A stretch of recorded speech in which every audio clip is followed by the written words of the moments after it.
किसी भी नेता के लिए इलेक्शन जीतने का सबसे अच्छा फॉर्मूला क्या है? How to win an election? बहुत इस पे दिमाग भांजा है मैंने, क्योंकि मैंने एक बार लिस्ट बनाई है। ये मैंने बनाई सन 95 की बात है।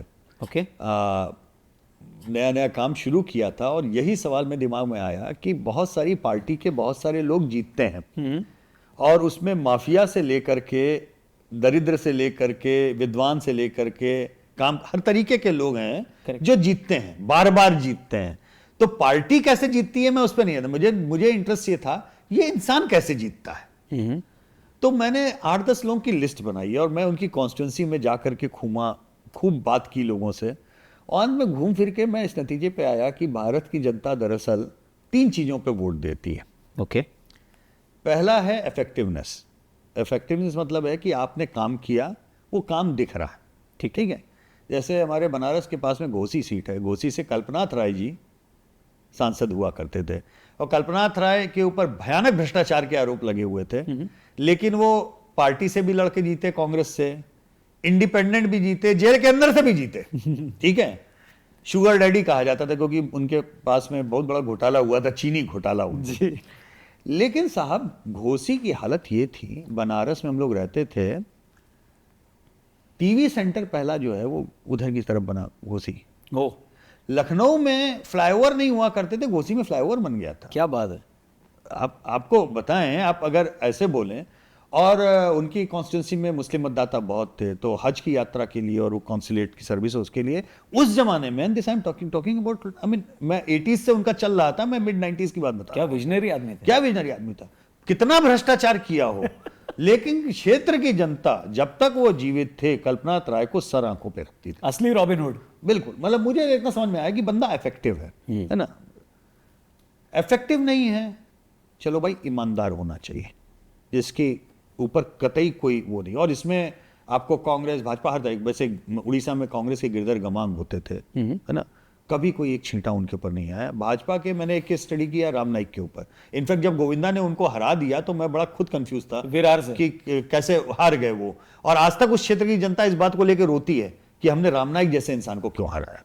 क्योंकि और कुछ नहीं हो, इंसान स्पॉट, मतलब जिसे कहते हैं ना, उनकी छवि, चरित्र, नियत पे कोई एक स्पॉट नहीं। और आपको अक्रॉस, ये मैं भाजपा या उसकी बात नहीं कर रहा हूं, आपको अक्रॉस द पार्टी लाइन बतेरे आपको मिल जाएंगे, है ना, बड़े ईमानदार अच्छे लोग, कांग्रेस में भी हैं, भाजपा में भी हैं, कम्युनिस्ट पार्टी, मतलब आप जिस पार्टी में भी देखना चाहें मिलेंगे, और जनता उनको उस चीज के लिए आदर करती है। ठीक है ना।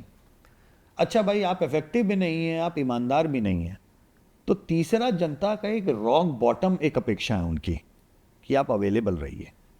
रॉक बॉटम में कह रहा हूं क्योंकि ना तो आप इफेक्टिव हैं, काम कुछ कराते नहीं, ठीक है जी, और आप ईमानदार भी नहीं है, मतलब आप भ्रष्ट भी बहुत हैं।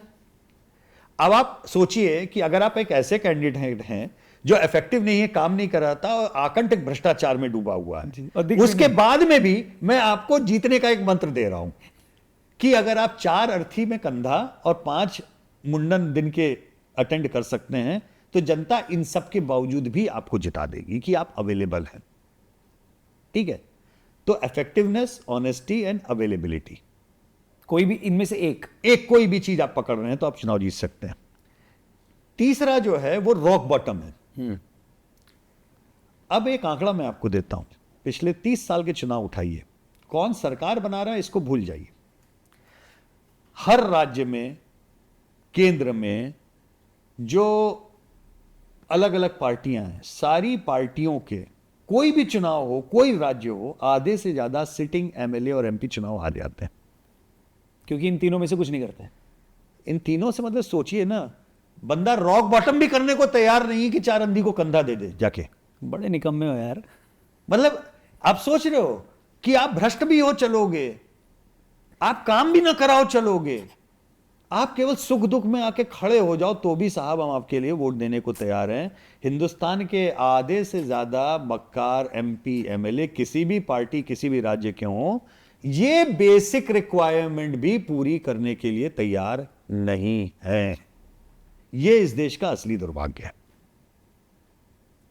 और क्योंकि हवा आती है, लहर आती है, लहर में जीत जाते हैं, और लहर को बनाए रखने के लिए पार्टियों को एक समझ में आ गया है कि जो इस तरह के कैंडिडेट ऐसे लगता है लहर में काम नहीं किया, टिकट काट दो, तो एंटी इनकम्बेंसी का वो खत्म हो जाएगा, नया चेहरा दे दो, नया चेहरा 5 साल में उसका टिकट काट दो।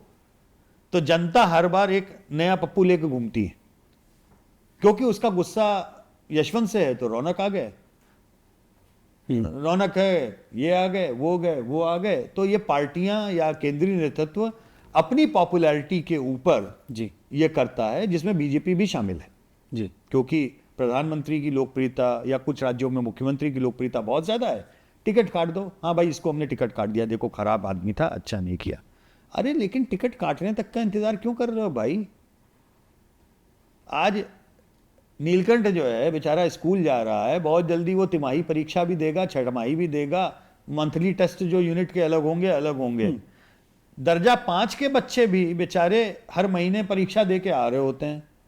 केवल एमपी एमएलए ही है जो 5 साल में एक ही बार परीक्षा देगा।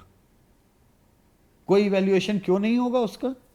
काम किया नहीं किया, कानूनन कह दिया था राइट टू रिकॉल के ऊपर। भैया बहस नहीं करना, आप बताओ ना, आपके आदमी जीत के आए। मैं भाजपा से भी सवाल करता हूं, झुआ भर लोग आपके एमएलए एमपी आपके जिता के भेजते हैं, 5 साल के अंत में टिकट काटने की नौबत क्यों आती है?